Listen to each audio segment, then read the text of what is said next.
Let's get right into it. On today's podcast, we have Dylan Cheema, the natural pro boxer. I'm really excited for the conversation. So let's get straight into our first question. Afternoon. Yeah. How did you get into boxing, bro? It's long. Well, I mean, I'm 25 years old, so I've only been in the game since I was 10 years old. So good long while. I started as a kickboxer originally. That was where I learnt my trade and I learnt my craft. Started out the same guys that coached me when I was 10 are my coaches today. So Wow. I've not jumped ship. So I've stayed loyal to the same guys because they've brought me up in the world of sport. So yeah, I started out as a kickboxer, did the traditional, learn the technical side and do the bout system and, progress through. Funny enough, I haven't received my black belt in kickboxing. I moved over swiftly into the competition world and started fighting quite early at a young age. So I must have been 6 months training and I got through in the ring straight away, broke my nose. So yeah, that was experience. That was experience in itself. So yeah, and I just basically just grew up and grew into the sport of kickboxing. Still love it today. Still help out and still coach and stuff and teach. So yeah, still very much got my hand in it. And then it grew into the point where I ended up winning 2 world titles. Won my first world title when I was 21, and then my second world title when I was 22. So I didn't do too bad at the sport, and then was sort of like thinking what do I want to do and where do I want to grow, and I always knew I wanted to go into boxing, and yeah, so 2020 hit and I thought, you know what, let's do it. Time is right now.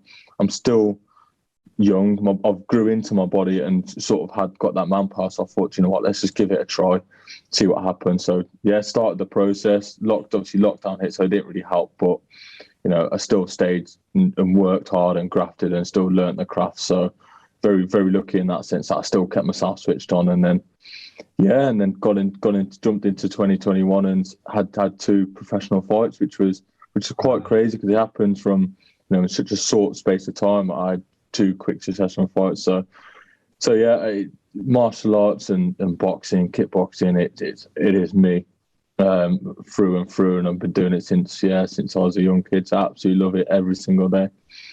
How did you get into kickboxing?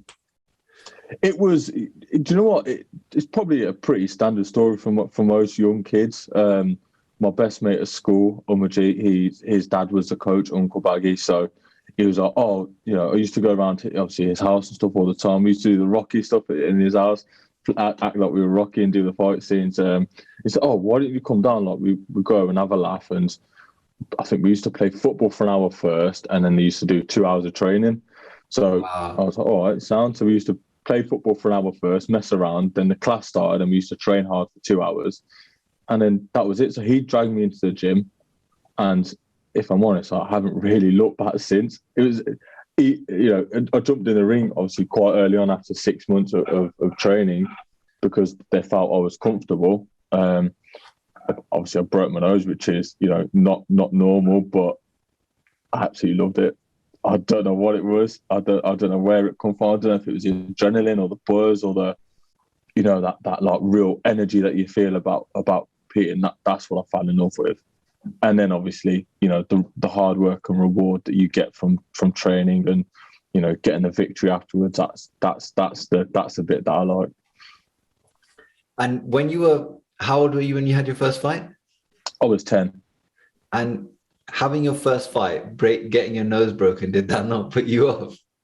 No, it didn't. That's a bit of a lie. It did at the time. Like at that split moment, I thought, I looked down, like I touched my nose with the glove, and I was like, oh my god, I'm bleeding. And then yeah, it was what it was. And then I think at that age, they don't normally do head contact in kickboxing. It's more body contact, and you sort of build your way up to it. So it wasn't a head contact, but the kid walloped me, man.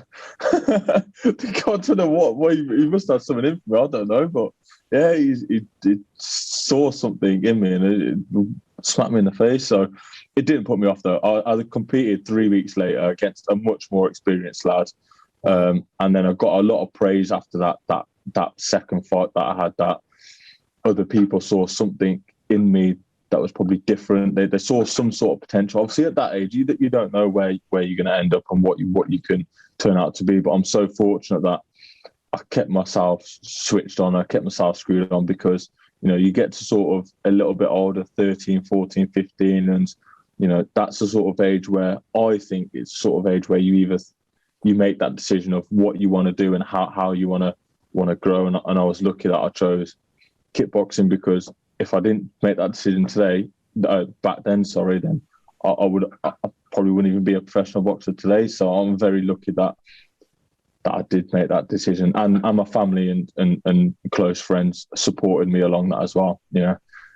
It's always tough with family. That mom and dad and my grandparents and my aunties and stuff, they don't want me to box. They don't want me to fight. They've never have done, but I think they see that and makes me happy. So they're happy to support me. But yeah, they would rather me retire now, if that's the best way to put it. I guess it's out of love. They don't want to see you get hurt. Yeah, but I'm sort of hesitant because it does come with the sport. Unfortunately, things do happen. I'm very fortunate to never been knocked out in the ring in competition. So in that sense, but I have come back a bit of black and blue. If anyone's been onto my Instagram, I have shared some pictures, because at the end of the day, that's the honesty of the sport. You're never going to come back with a single mark, and you're always going to have something, that has a pain on you, whether it be your ribs or kicking, or your shins or your arms, or even your face and stuff. So it comes with the sport. So it's and I think it also comes down to how long you want to prolong that as well. Going into your 40s, 50s, and still competing like you see with some boxers and some MMA fighters as well. It sort of has that detriment on their back end of their life. I don't really want to be doing that. I do this because I love it. Obviously, if the money comes, that's really good. But I do it because I love it, and the day I don't love it is the day I'll retire. And I'll be honest in that. I don't want to be doing this into my late 30s, 40s. I want to do it while I'm young, do it while I'm happy, and then once I do settle down and stuff, then I'll look at it then and probably I might have a different spin on life then. So you've got a long time for that yet. Yeah, I know that. Yeah, I'm not looking anytime soon, to be honest. It's I'm enjoying it every day that I'm in the gym, and every day that I'm working. I still work full time as well, so that's why I'm probably a little bit dressed up. Then I'm not in my tracksuit. I'm still dressed up, so I do work full time as well, because I'm fortunate again. I'm very fortunate in my life and the way it's fallen. I've fallen into a job that I absolutely love, and a company that I do adore working for. So it's absolutely great that I come to work every day with a smile on my face. I leave work and I go to the gym with a smile on my face, and I come home with a smile on my face. So I am very, very fortunate in the way things have fallen for me. That's amazing, Dylan. And how do you balance work and training? It's tough. It is tough. I love it, but it's tough. So my day starts at 5:30 in the morning. I work up in Manchester predominantly. So I work for a cash and carry called Parfit. So it's I work up there. So I leave at home 5:30 in the morning, and then it's a full day on work. I do my running some circuits at lunchtime. So that's me hour gone, have a shower, get back to work. I leave work at 4:30, straight to the gym for 6:30, and then I'm working. Then I'm working again in the gym from 6:30 till I don't get home till 9, 9:30 some nights. So, and then it's quickly eat, get my stuff ready, get my food ready, get my bags ready, and then I'm asleep and I go again for the next day. So that's my day, Monday to Friday.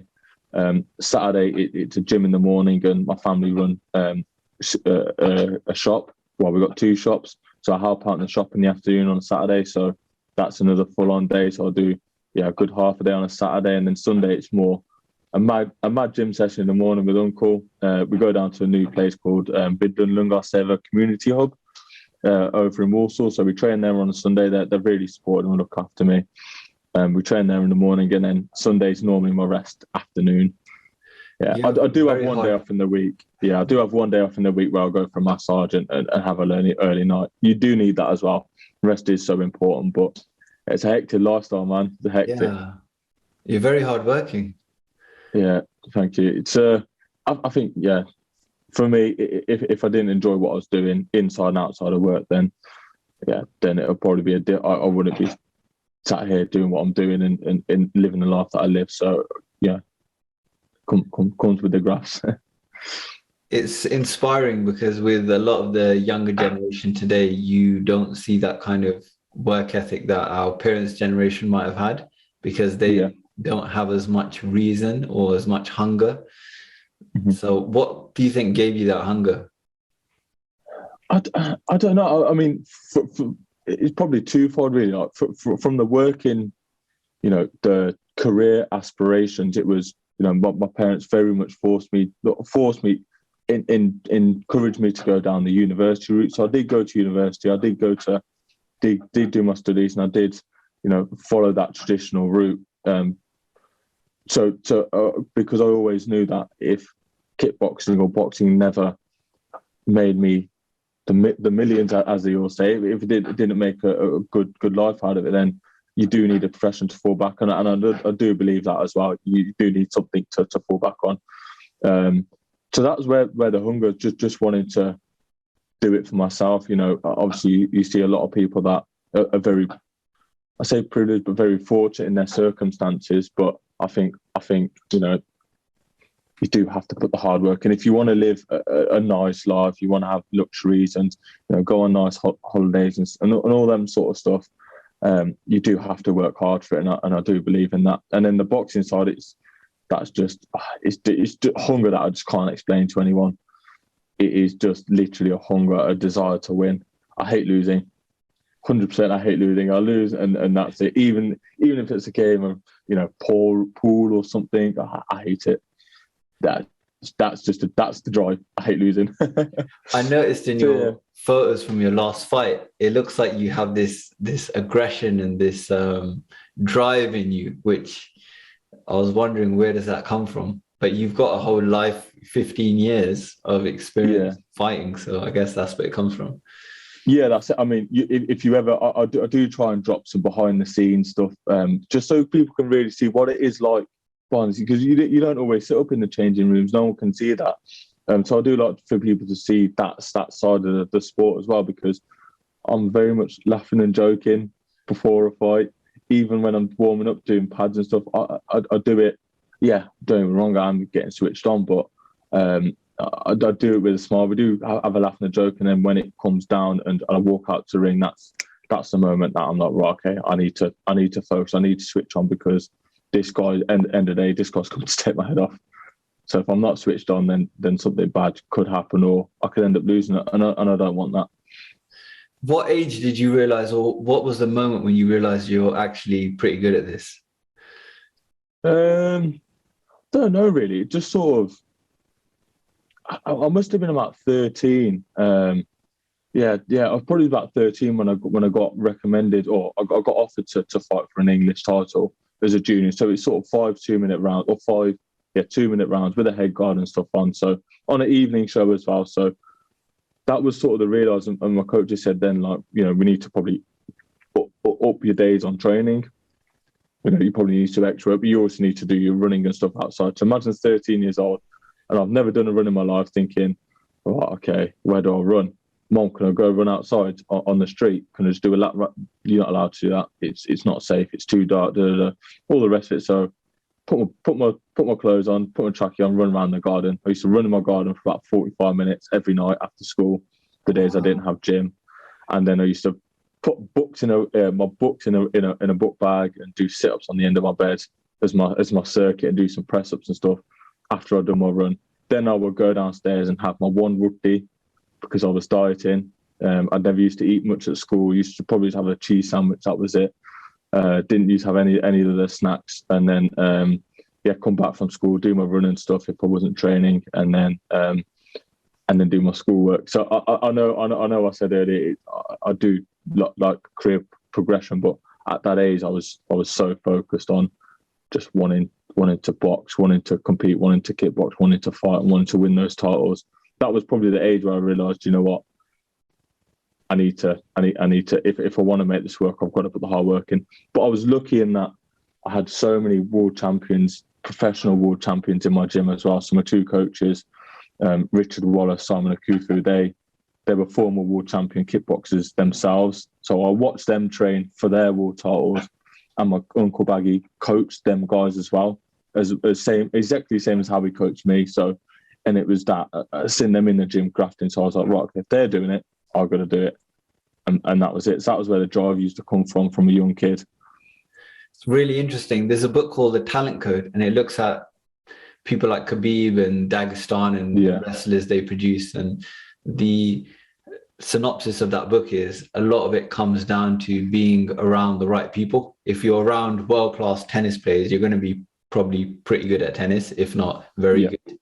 So it sounds like you had a really good circle of people around you at the right age when you were hungry.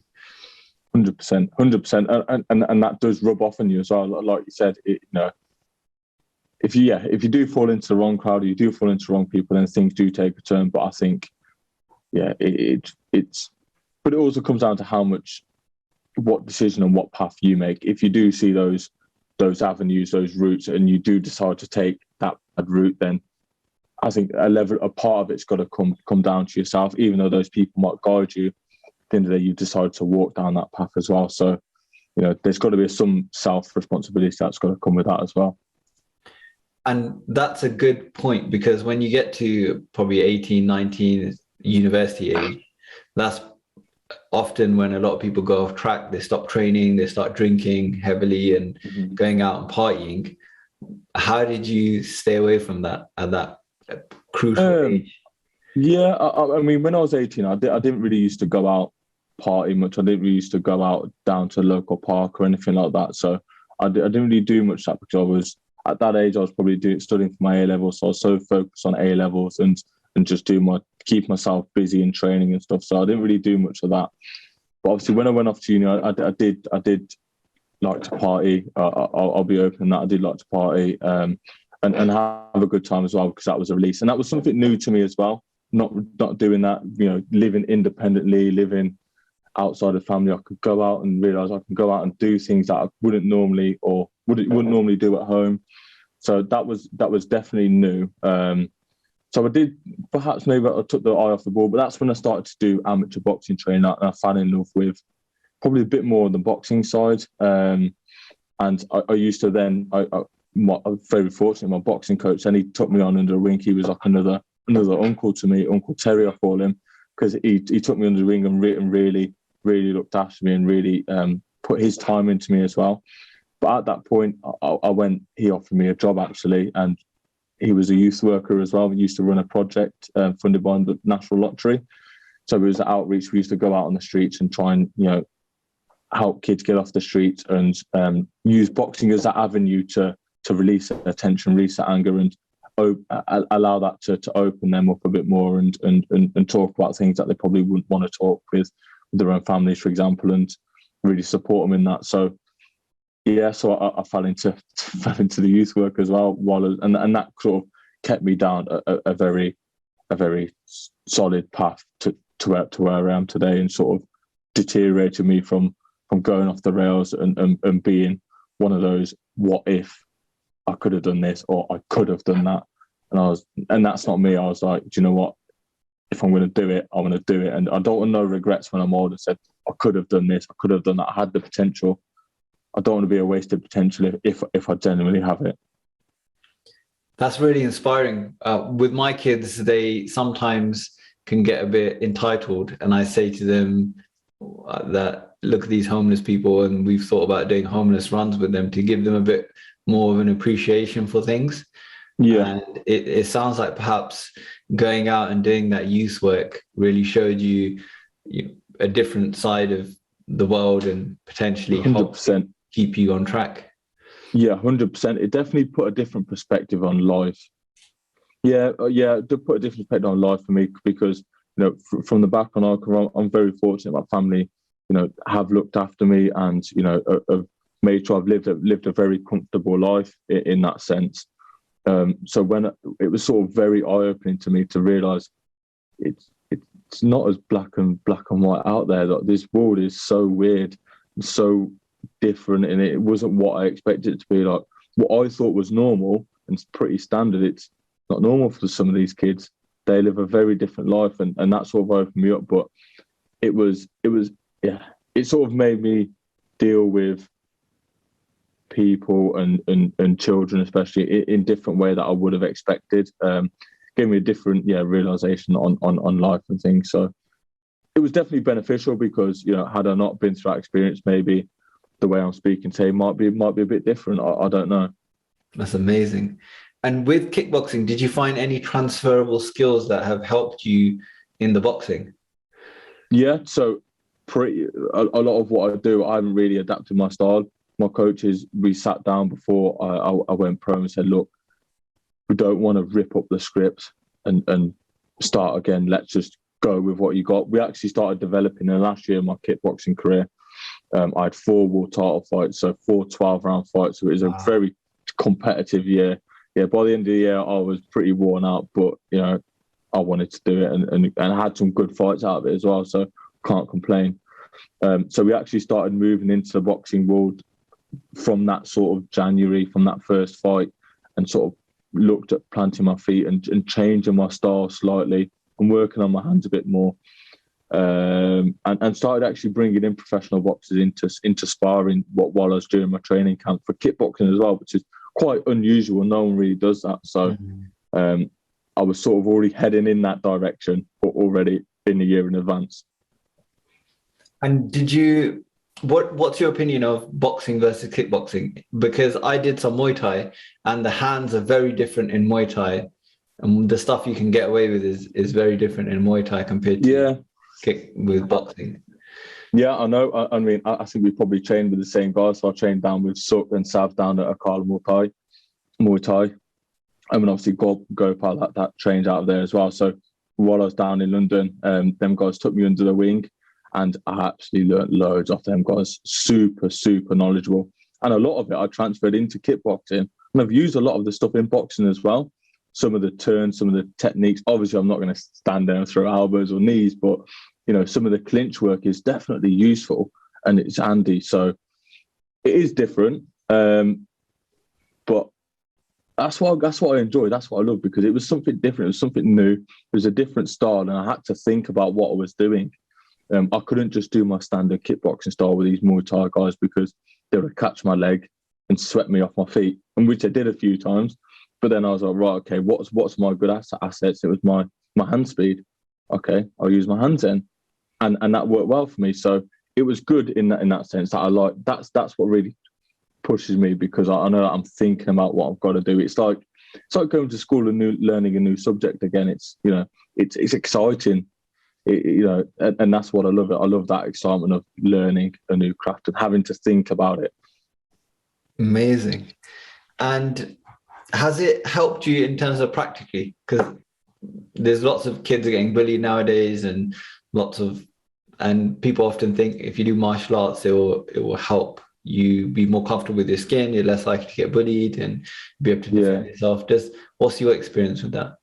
Yeah, so I was bullied as a kid through primary school, through secondary school, and obviously, being at 10, so I was in year 5 or year 6 at primary school when I was getting bullied and stuff, and that's when I started kickboxing. It wasn't for bullying, it's because my friend told me to come down and train. So going into secondary school and getting bullied again, I never used... We have this sort of motto in the gym, and it's sort of, what you learn in the gym is for in the gym. Defend yourself at all times. So if someone comes to, you're getting bullied and one thing turns to another and it ends up being in a scrap, then defend yourself. But don't then take the next step and repeatedly beat up that other child. That's when you're then bullying that child.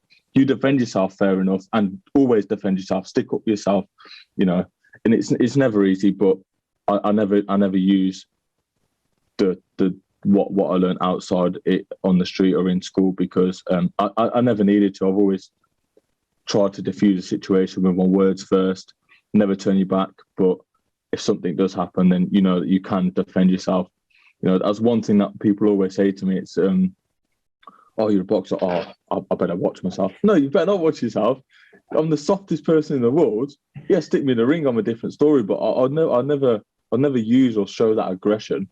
where it's not necessary. And I wouldn't use it against someone saying, right, okay, you need to do this, or you need to do that for me because I'm a boxer, I can hurt you.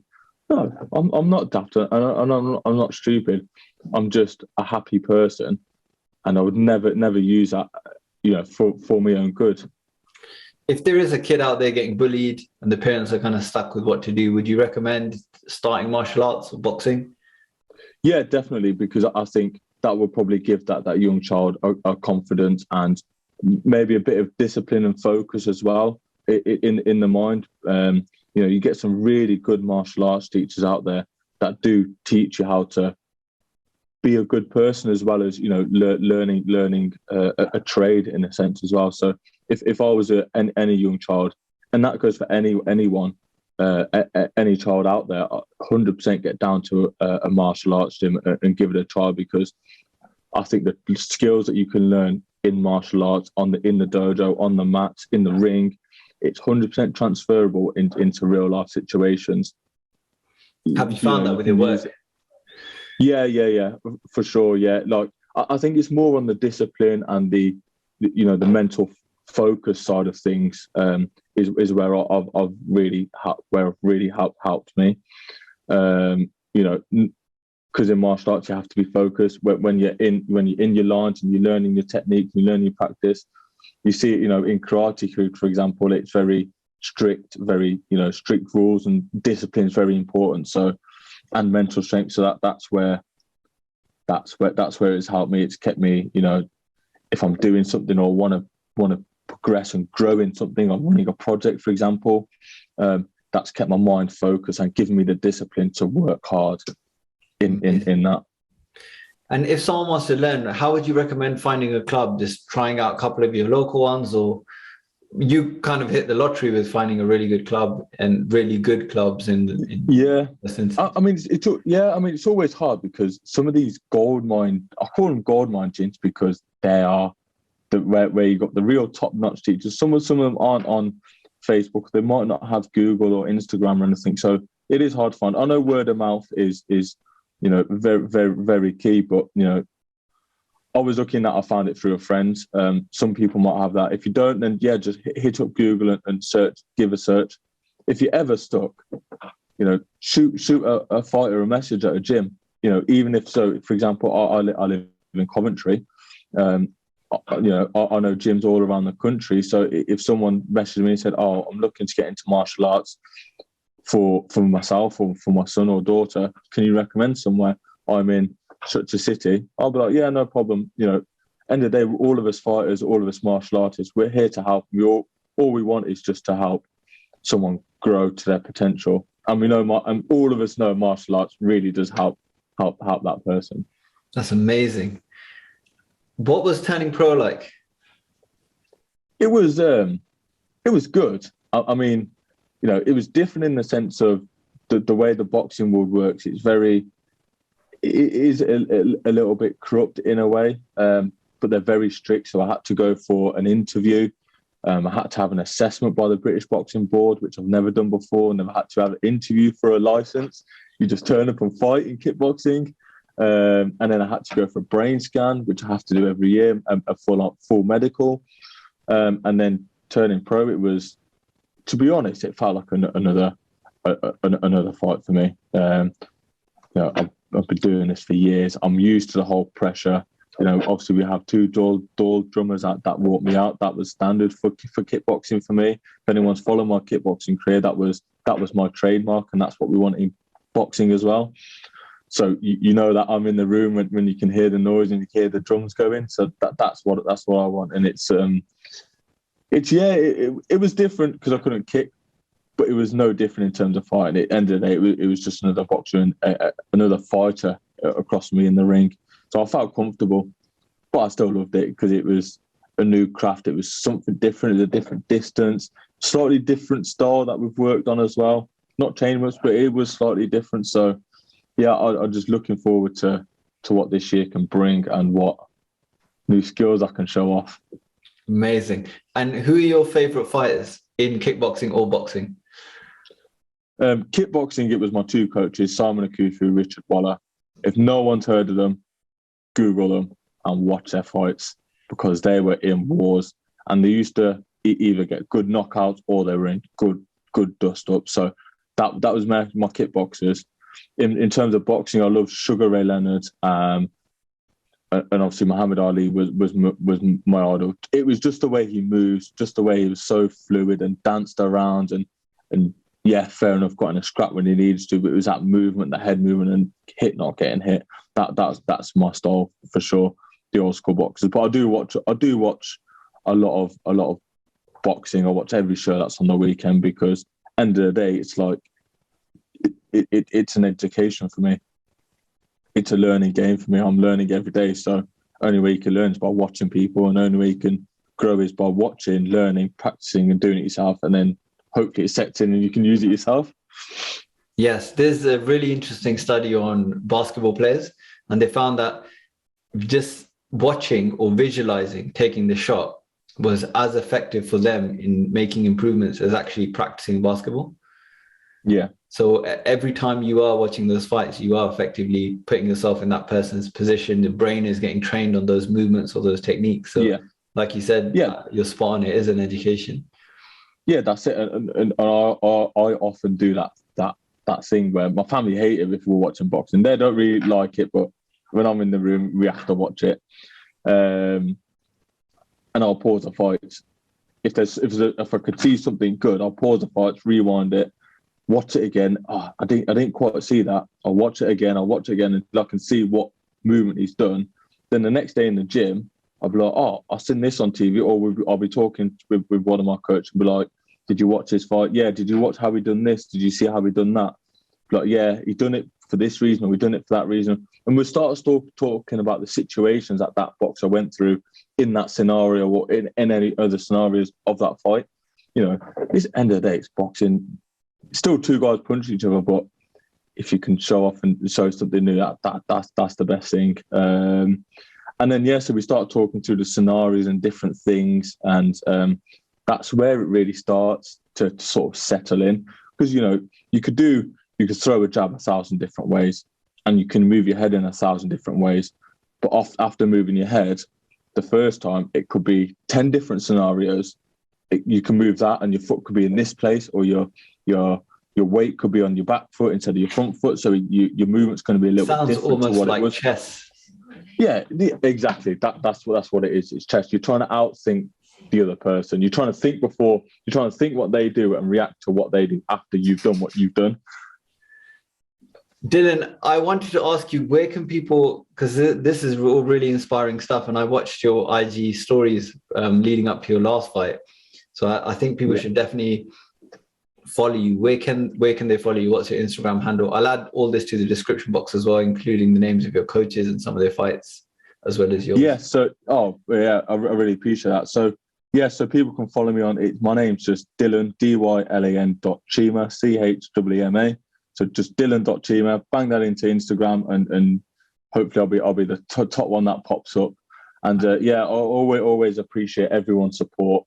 You know, especially now that I'm moving into boxing, because that's what the big time. If I want to get the big time fights, that's what these big promoters look for. They look for people with big support. So, and I do appreciate everyone that shoots me a message, or even just thinks about, or even choosing to watch a fight. I appreciate everyone that follows me and supports me. It really does mean a lot to me. And I can say for first hand, every time I've messaged you or responded to one of your stories, you'll always hit me back. So I appreciate that. Yeah, for sure. Yeah. Okay, that's great. Is there anything you want to finish with in terms of last piece of advice for kids out there? It can be on life in general, training, any one piece of advice. Yeah, I think what I would say is if you're any child out there, it's never an easy world out there. Things do get thrown away, obstacles do get put on track. But if you know what you want to do, and you know the progress that you want to get to, you've got an end goal in sight. Keep working towards it. Keep your head down and keep hustling hard. That's all I can say. Just keep hustling, and it might not look easy, but it will get easier and it will get better for you. You know, it's join a martial arts gym. That's what I can say. Join a martial arts gym and punch a bag. If get wound up one day, go into a gym and smack a bag. That nothing wrong with that. You're just releasing your tension, and you're making yourself a lot less stressful and easier to progress in life. So, yeah, all I can say is just keep your head down and keep working hard. Amazing. And it shows that you're a happy person. That comes through. And so your lifestyle obviously is conducive to making a happy person. So it's recommended for everyone out there. So thank you for that. Thank you. Thanks for having me on.